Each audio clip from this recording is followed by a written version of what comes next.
রাজনৈতিক বিশ্লেষক, রাজনৈতিক আলোচক, অথবা আপনি একজন দার্শনিকও বলতে পারেন, সেই ফরহাদ মজহার সাহেবের একটি আলোচনায় তিনি বলছেন যে জামাতে ইসলামীর নাম নিয়ে রাজনীতি করার কোনো অধিকার নেই।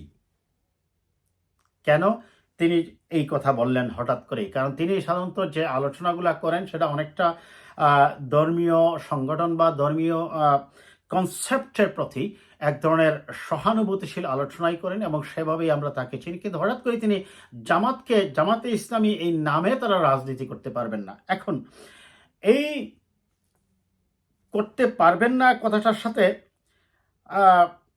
যদি আমরা আগে একটু ফরহাদ মজহার সাহেবকে পরিচয় করি, তিনি অবশ্যই একজন দার্শনিক এবং বেশ ভালো মানের একজন আলোচক। তার অনেক বক্তা আছেন কিন্তু জামাতে ইসলামীতেও, অনেক বক্তা এই উপদেষ্টা পরিষদেও আছেন, যাদের অনেককেই আমরা দেখেছি ফরহাদ মজহার সাহেবের সাথে বিভিন্ন ধরনের অনুষ্ঠানে ছবি তুলতে বা বিভিন্ন ধরনের সামাজিক আচার অনুষ্ঠানে আমরা দেখেছি। সেই ফরহাদ মজহার সাহেব আসলে কি বলেছেন আমরা একটু দেখেন এই প্রথমে ভিডিওটা, তারপরে আমরা মনে করি জামাতে ইসলামী নামে বাংলাদেশে রাজনীতি করা উচিত না। এটা আমাদেরকে এই বাংলাদেশের তার যে জাতিগত সত্তা, বাংলাদেশের যে ইতিহাস, এটা কিন্তু তার বিরোধী। কেন? কারণ জামাতে ইসলামী বাংলাদেশ স্বাধীনতা লড়াইকে সমর্থন করে নাই, এই নামে তারা করেনি। ফলে আমি জামাতে ইসলামী যারা নেতা আছেন, তাদের যারা সদস্য আছে, বিনয়ের সঙ্গে তাদেরকে বলবো অবিলম্বে তারা যেন এই নামটা বদলায়। কারণ এই নামটা আমাদের বাংলাদেশে এটা আসলে এটা এই বাঙালি জনগোষ্ঠীকে যারা 72 সালে তার যে আলোচনার অংশটা, এখন দেখুন, প্রথমত হচ্ছে জামাতে ইসলামী যখন নির্বাচন কমিশনে তারা তাদের সংবিধান বা তাদের অঙ্গীকারনামা জমা দেয়, তারা কিন্তু বলেছে তারাও গণতন্ত্র চায়, এবং গণতান্ত্রিক ব্যবস্থা বা বাংলাদেশের সংবিধান মেনে যদি কোনো রাজনৈতিক দল রাজনীতি করে তাহলে তো কোনো আপত্তি থাকার কথা নয়। এই জামাতে ইসলামীর পক্ষ থেকে জামাতের ডক্টর শফিক সাহেব বলছিলেন শেখ হাসিনার পালিয়ে যাবার পরপরই যে আমরা আওয়ামী লীগকে ক্ষমা করে দিয়েছি, যদিও এরপরেই তার নিজের দলেরই দেলোয়ার হোসেন সাইদি সাহেবের ছেলে বলছিলেন যে আপনি ক্ষমা করে দেওয়ার কে, তার নিজ দলেই সেটার প্রতিবাদ এসেছিল। এখন এই জামাতে ইসলামের জামাত নামে রাজনীতি করার, আমি ওই আলোচনায় বেশি যাচ্ছি না, আওয়ামী লীগের যে অপরাধ বা তাদেরকে নিষিদ্ধ করার দাবিটা কেন জানানো হয়েছে দর্শক। এখন এই নিষিদ্ধের দাবিটা, যদিও আওয়ামী লীগের নিষিদ্ধের দাবিটা এর আগে ডক্টর শফি সাহেব বলছিলেন ক্ষমা করে দিয়েছে, কিন্তু এখন মূলত তার দল এবং তাদের অনুসৃত বা তাদের এক্সটেন্ডেড ফরম্যাট যে আরো কিছু দল আছে বিভিন্ন নামে আমাদের সমাজে, বিভিন্ন সাইনবোর্ড নিয়ে তারা রাজনীতি করছে, কিন্তু তারা মূলত জামাতের দ্বারাই, আমি বলবো এক ধরনের, বা জামাতের এক ধরনের এক্সটেন্ডেড ফরম্যাট আমি বলি এটাকে, তারাই দাবি করছেন যে শেখ হাসিনার বা আওয়ামী লীগের রাজনীতিতে পুনর্বাসনের বা ফিরে আসার কোনো পথ নেই। আমি ব্যক্তিগতভাবে মনে করি তার অপরাধের বিচার হবে, প্রত্যেক ইন্ডিভিজুয়ালের বিচার হবে, কিন্তু দল হিসাবে তাদের নিষিদ্ধ করার জন্য অবশ্যই আরো ব্যাপক আলোচনার প্রয়োজন আছে, কারণ ব্যক্তির অপরাধের দায় তো দল নিতে পারে না। যাই হোক, এখন এই জামাতে ইসলামের ব্যাপারে তিনি বলছেন যে যারা 71 সালে আমাদের স্বাধীনতার বিরুদ্ধাচরণ করলো, এবং আপনাদের এখানে একটু স্মরণ করিয়ে দিই, এই জামাতে ইসলামের নামটা আগে ছিল জামায়াতে ইসলামী বাংলাদেশ, অর্থাৎ এই জামায়াতে ইসলামীর শাখা আছে ভারতেও আছে, পাকিস্তানি আছে, আপনার আরো অনেকগুলো দেশেও আছে তাদের, কিন্তু পরে তারা এটাকে সংশোধন করে তারা করলেন বাংলাদেশ জামায়াতে ইসলামী। এখন তারা বাংলাদেশ জামায়াতে ইসলামী লেখেন। মূলত তাদের 71 সালে অপরাধের জন্য এই দলটাকে নিয়ে অনেক বিতর্ক আছে। সেই বিতর্কে আবার ঘি ঢেলে দিয়েছেন সেই মওদুদি পুত্র, একবার বলেছেন যে তার বাবার এই প্রতিষ্ঠিত বা যে মতবাদের ভিত্তিতে এই জামায়াত ইসলামী নামের যে দলটি আছে তাদের রাজনীতি করার কোনো অধিকার নেই। তিনি তার অনেক লম্বা ব্যাখ্যা তুলে ধরেছেন, বলছেন যে জামাত ইসলামের নামের রাজনীতি করার অধিকার নেই। আমরা যদি ফরহাদ মজহারকে নিয়ে কথা বলতেছি, আমরা সেটা নিয়েই বলি। এখন এই জামাতের রাজনীতি অনেকগুলো কারণেই এত ব্যাপক দেখেন তারা সাংগঠনিক কার্যক্রম চালাচ্ছে এবং তাদের যে আমি বলবো অ্যাক্টিভিটি সেটা সচরাচর অন্য রাজনৈতিক দলগুলোতে এত বেশি কি বলা যায় স্ট্রং ওয়েতে কিংবা একেবারে মানে অর্গানাইজড ওয়েতে চালানো হয় না, কিন্তু তারপরেও জামাত ইসলামী এত বছর থেকে রাজনীতি করে তারা কিন্তু কাঙ্ক্ষিত জনসমর্থন পায়নি। এটার অনেকগুলো কারণ আছে। একদিকে যেমন তারা বলছেন নারী নেতৃত্বের কথা, আবার অন্যদিকে তারা কিন্তু সেই নারী নেতৃত্ব বেগম খালেদা জিয়ার সাথে জোট করে ক্ষমতায়ও যাচ্ছে, আবার অন্যদিকে শেখ হাসিনার সাথেও একত্রিত হয়ে 96-এ তারা তত্ত্বাবধায়ক সরকারের জন্য আন্দোলন করেছে।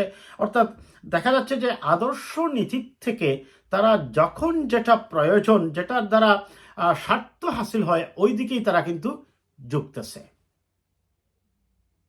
এটা একটা কারণ হতে পারে তাদের জনগণের কাছাকাছি না যাবার। প্লাস তাদের 72,000-এর মতো রুকন আছে। সেই 72,000 রুকনে মধ্যে তাদের কিন্তু যথেষ্ট সংখ্যক নারী সদস্য নেই। এই যে নন ইনক্লুসিভ পলিটিক্সের কারণেও তাদের যে নারী নেতৃত্ব একেবারে বিভিন্ন শাখায়, নারী শাখা নেই আমি সেটা বলছি না, আছে, কিন্তু সেই পরিমাণ তাদের ইনক্লুসিভনেস না থাকার কারণে তারা এক ধরনের বিচ্ছিন্নই থেকে যাচ্ছে।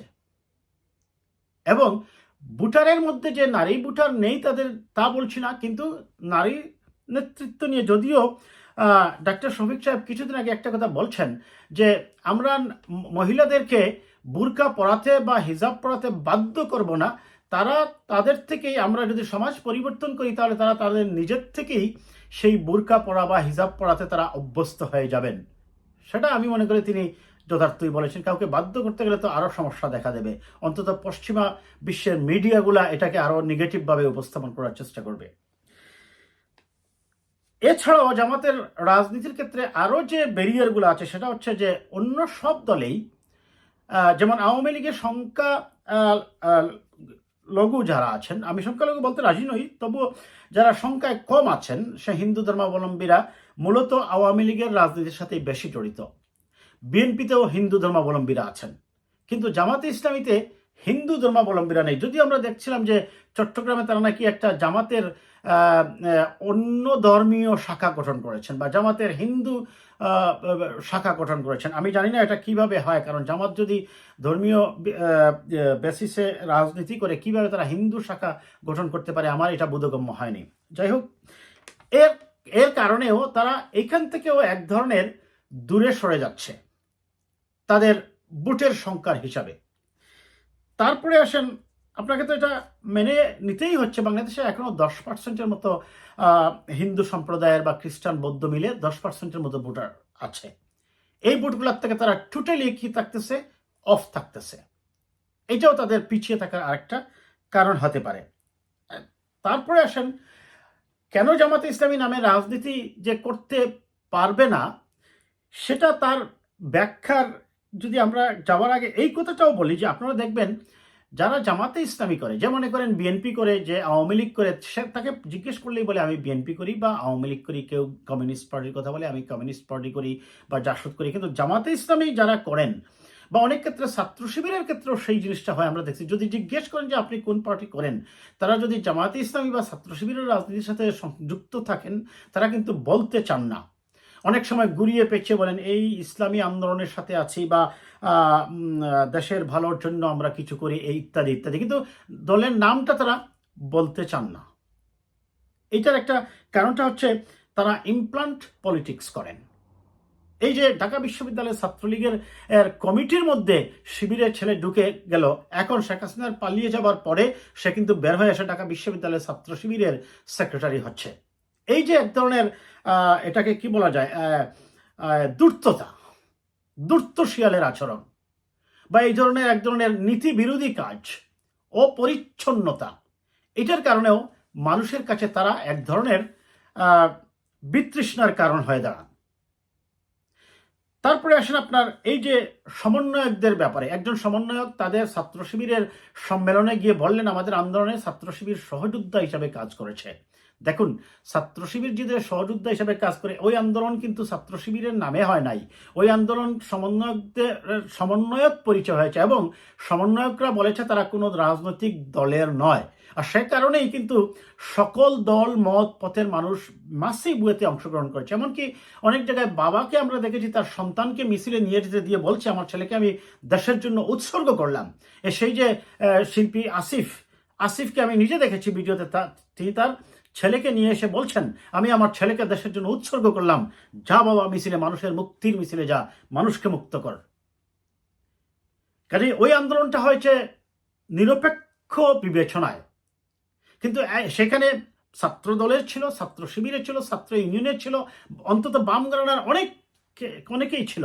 কিন্তু সেই আন্দোলনকে এখন যখন সার্জিসকে বললেন শিবির সহযোদ্ধা হিসাবে ছিল, এবং এখানেও মানুষের যে অভিযোগের তীরটা সেটা হচ্ছে সেই ক্ষেত্রে জামায়াতে ইসলামী তাদেরকে এক ধরনের ইন্ধন যোগাচ্ছে এই বিপ্লবী সরকার গঠনের জন্য, কিংবা পিছনের থেকে কলকাঠি নাড়তেছে বা এই ধরনের, এই যে রাজনীতি এক ধরনের অপরিচ্ছন্নতা, রাজনীতির কে এক ধরনের বিহাইন্ড দ্য সিনে নিয়ে যাওয়া বা এক ধরনের আন্ডারগ্রাউন্ডের পলিটিক্স করা, বা এই ধরনের সবসময় একটা বিতর্কিত ভূমিকায় মানুষের কাছে নিজেকে উপস্থাপন করা, এই কারণেই জামাতের প্রতি মানুষের এক ধরনের নেগেটিভ ধারণা জন্মে গেছে। আর সেই নেগেটিভ ধারণাটা জন্ম নেওয়ার মূল কারণটা হচ্ছে সেই ৭১ সাল থেকেই তাদের মুক্তিযুদ্ধের বিরুদ্ধে অবস্থান করা থেকে। আমি জানি না আজকে স্বাধীনতার ৫৪ বছর হয়ে গেল, কেন জামাতে ইসলামী এই জিনিসটা তারা এখনো পরিষ্কার করতে পারছে না। তারা, আমি মনে করি, আনুষ্ঠানিকভাবে যদি জাতির কাছে নিঃশর্তভাবে ক্ষমা চাইতে পারে, বলতে মানুষই করে, তাদের হয়তো বা রাজনৈতিক সিদ্ধান্ত ছিল, যদিও তাদেরও কিছু ন্যারেটিভ আছে বা যুক্তি আছে যে কারণে তারা পাকিস্তানের পক্ষ অবস্থান নিয়েছিল, কিন্তু বাস্তবতা হচ্ছে এখন রিয়েলিটি মেনে নাও। রিয়েলিটি হচ্ছে আমরা এই যে ৭১ সালে তোমাদের এই সিদ্ধান্তটা ভুল ছিল, এই কথাটা বললেই আমি মনে করি না জামাতের এই যে ইমপ্লান্ট পলিটিক্স করতে হতো, কিংবা মানে লুকিয়ে থেকে অন্য দলের সমর্থক হয়ে কাজ করতে হতো, এই ধরনের কোনো প্রয়োজন ছিল না।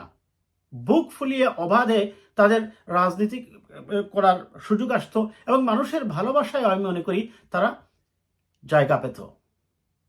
আর সেই কারণেই হয়তোবা জনাব ফরহাদ মজার সাহেব বলছেন যে এই জামাতে ইসলামী নামে যখন একের পর এক বিতর্কিত কাজ করছে, এই যে একটু আগে আপনারা দেখেছেন, গত 2 দিন আগে আপনারা দেখেছেন ডাক্তার শফিক সাহেব আরেকটা বিতর্কিত মন্তব্য করলেন যে দেশপ্রেমিক সেনাবাহিনী এবং জামাতে ইসলামী হচ্ছে একমাত্র সেনাবাহিনী, একমাত্র দেশপ্রেমিক শক্তি।